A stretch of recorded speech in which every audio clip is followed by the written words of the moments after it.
Double murder ಪ್ರಕರಣಕ್ಕೆ ಈಗ ರಣರೋಚಕ ತಿರುವು ಸಿಕ್ಕಿದೆ. ಲವರ್ ಜೊತೆ ಸೇರಿ ಗಂಡ ಮಗನ ಚಟ್ಟ ಕಟ್ಟದಂತಹ ಪತ್ನಿ ನೋಡಿ, ಕಾಲ ಎತ್ತ ಸಾಗ್ತಾ ಇದೆ ಅಂತ ಪ್ರಶ್ನೆ ಮೂಡುತ್ತೆ.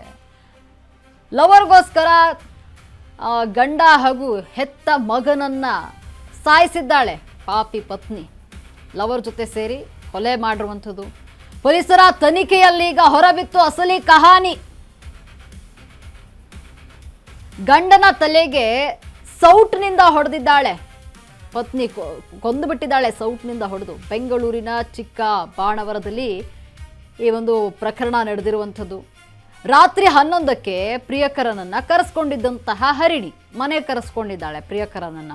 ಈ ವೇಳೆ CCTV ಕ್ಯಾಮೆರಾ ಆಫ್ ಮಾಡಿದಂತಹ ಹರಿಣಿ CC ಕ್ಯಾಮೆರಾವನ್ನು ಆಫ್ ಮಾಡಿಬಿಟ್ಟಿದ್ದಾಳೆ. ಗಂಡ ಅಭಿನಂದನ್ ಮೇಲೆ ಸೌಟ್ನಿಂದ ಅಟ್ಯಾಕ್ ಮಾಡಿ ಕೊಲೆ ಮಾಡಲಾಗಿದೆ. ಆಗ ಇದನ್ನ ನೋಡಿದಂತಹ ಮಗ ಯದುವೀರ್ ಜೋರು ಅಳಲು ಶುರು ಮಾಡಿದ್ದಾನೆ. ಇನ್ನು ಲವರ್ ಜೊತೆಗಿನ ಜೀವನಕ್ಕಾಗಿ ಮಗು ಅಡ್ಡಿ ಆಯಿತು ಅಂತ ಇಲ್ಲಿ ಪ್ಲಾನ್ ಮಾಡಿ ಕೊಲೆ ಮಾಡಿರುವಂಥದ್ದು. ಪ್ರಿಯಕರನ ಜೊತೆ ಸೇರಿ ಮಗನನ್ನ ಉಸಿರುಗಟ್ಟಿಸಿ ಕೊಲೆ ಮಾಡಿದ್ದಾಳೆ. ಅಭಿನಂದನ್ ರಕ್ತದ ಕಲೆ ಇತ್ತು, ಹಾಗಾಗಿ ಬಟ್ಟೆನ ಬದಲಾಯಿಸಿದಂತಹ ಹರಿಣಿ ಪ್ಲಾನ್ನಂತೆ ಕೊಲೆ ಮಾಡಿ ಎಸ್ಕೇಪ್ ಆಗಿದ್ದ ವಿನಯ್. ಈಗ ಸ್ಫೋಟಕ ಸತ್ಯ ಎಳೆ ಎಳೆಯಾಗಿ ಬಿಚ್ಚಿಡ್ತಾ ಇದ್ದಾಳೆ ಹಂತಕಿ ಹರಿಣಿ. ಸದ್ಯ ವಿನಯ್ ಬೆನ್ನು ಬಿದ್ದಂತಹ ಚಿಕ್ಕ ಬಾಣವರ ಪೊಲೀಸರು ನೋಡಿ, ಇತ್ತೀಚೆಗೆ ಕೊಲೆ ಅನ್ನುವಂಥದ್ದು ಅತಿ ಹೆಚ್ಚಾಗಿ ನಡೀತಾ ಇದೆ. ಪ್ರಿಯಕರಗೋಸ್ಕರ ಹೆಂಡತಿ ಕಟ್ಕೊಂಡು ಗಂಡನ ಸಾಯಿಸ್ತಾಳೆ, ಹೆತ್ತ ಮಗುವನ್ನ ಸಾಯಿಸ್ತಾಳೆ. ಈ ರೀತಿ ಪ್ರಕರಣಗಳು ಇತ್ತೀಚೆಗೆ ತುಂಬ ಕೇಳಪಡ್ತಾ ಇರುವಂಥದ್ದು, ತುಂಬ ನಡೀತಾ ಇರುವಂಥದ್ದು.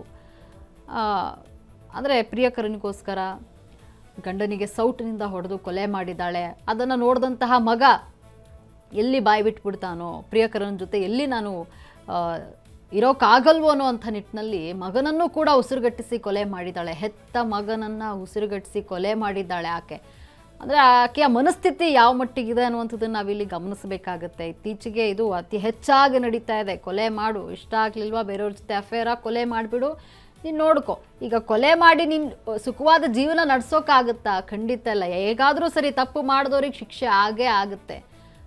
ಈಗ ಕೊಲೆ ಮಾಡಿದ್ಯಾ, ಸಿಕ್ಕಾಕೊಂಡಿದ್ಯಾ, ಸುಖವಾದ ಜೀವನವನ್ನು ನಡೆಸೋಕ್ಕಾಗುತ್ತಾ? ಖಂಡಿತ ಇಲ್ಲ. ಯಾಕೆ ಈಗಿನ ಜನರು ಅದನ್ನು ಅರ್ಥ ಮಾಡ್ಕೊಳ್ತಾ ಇಲ್ಲ ಅನ್ನುವಂಥದ್ದು ಒಂದು ಪ್ರಶ್ನೆ ಆಗುತ್ತೆ ಇಲ್ಲಿ. ಪ್ರಿಯಕರನಿಗೋಸ್ಕರ ಗಂಡ ಮಗುವನ್ನ ಸಾಯಿಸುವಂಥ ಮಟ್ಟಿಗೆ ಹೋಗ್ಬಿಡುವಂಥದ್ದು. ಇತ್ತೀಚೆಗೆ ಈ ಥರ ಅತಿಯಾಗಿ ಘಟನೆಗಳು ನಡೀತಾ ಇದೆ ನಮ್ಮ ಸಮಾಜದಲ್ಲಿ.